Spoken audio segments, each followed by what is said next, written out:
Bose is a lot like the Kardashian family. You either love them or you hate them, but regardless of where you fall, you probably have a really absurdly strong opinion on the matter. So just a little background, Bose released the SoundSport Wireless back in 2016, and they actually still stand as our top all-around pick for Bluetooth running headphones. But today, we're here to talk about the Bose SoundSport Free. These are true wireless earbuds that are going to cost you about $199, which originally went for $249. Now, they do improve upon a lot, especially for true wireless earbuds. They're pretty impressive, but they don't solve every issue, and we're going to get more into that later. Alright, so when you unbox these, you get this tubular charging case, and you also get the earbuds themselves and the Stay Here Plus ear tips.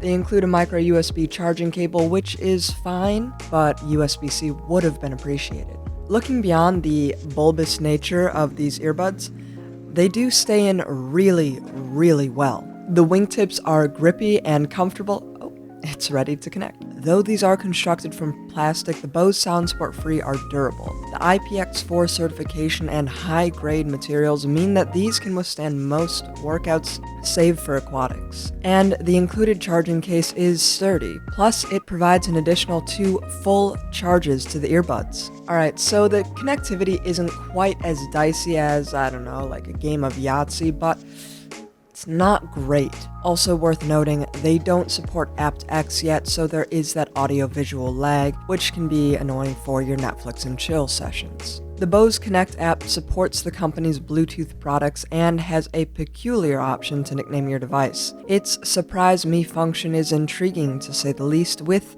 options like Father Time, Storm Chaser, and Trench. It was hard to choose. Naturally, I went with Pope of Mope because none of these make sense in any context ever. Alright, so aside from the Zoe Deschanel-like quirkiness, there are actually a few useful features that come here. One of them is the Find My Buds option, but the app also does this not-so-cute thing of crashing constantly.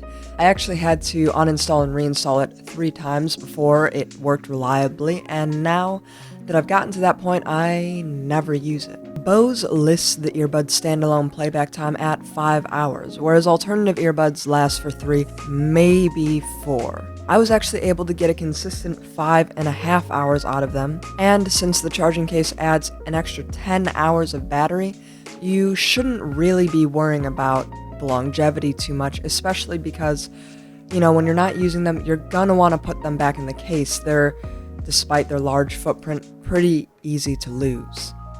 The charging method of choice, micro USB, is surprising given the original price tag of $249. Bose SoundSport Free depart from the company's reputation of having a bassless sound signature. These earbuds take after their predecessor in that they really amplify the bass. There's a lot of boost here, which makes sense because these are for athletes. We want to be able to feel our music. At first, the highs seem acutely detailed, but a more attentive listen reveals that this is a consequence of treble accentuation and can be sibilant, which is that unflattering hiss, and fatiguing after extended periods. It works for workouts, but it isn't going to be my first, second, third, or even fourth choice when it comes to listening for leisure. Now, it's clear that the bass is engineered to please athletes, like we've said, but the Bose Stay Here Plus ear tips demonstrate the vulnerabilities of an improper seal. In Emily Blue's song Blackberries, for the most part, the bass is simply just loud and physically unable to maintain a steady thump. Bose emphasizes the low end for good reason, but their attempt quite literally falls flat.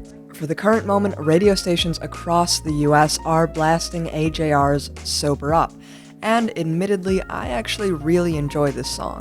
I really like the natural-leaning reproduction. Unfortunately, the subordinate relationship between the mid-range and the low-end means that it takes too much mental energy to appreciate it.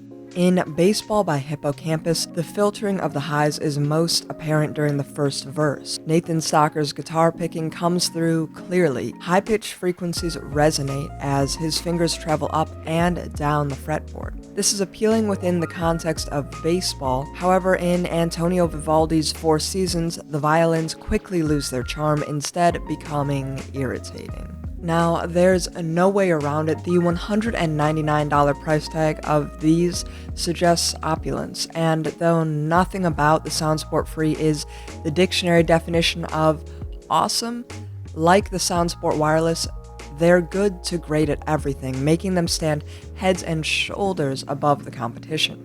That pretty much wraps it up for our review of the SoundSport Free. If you liked what you saw, make sure to hit that like button down below, and if you really liked it, make sure to hit that subscribe button. Now, if you want to keep up with us on a more regular basis, you can subscribe to our newsletter or follow us on social media. We're on Facebook, Twitter, and Instagram. As always, I've been Lily Katz with SoundGuys, and until next time, thanks for watching and happy listening.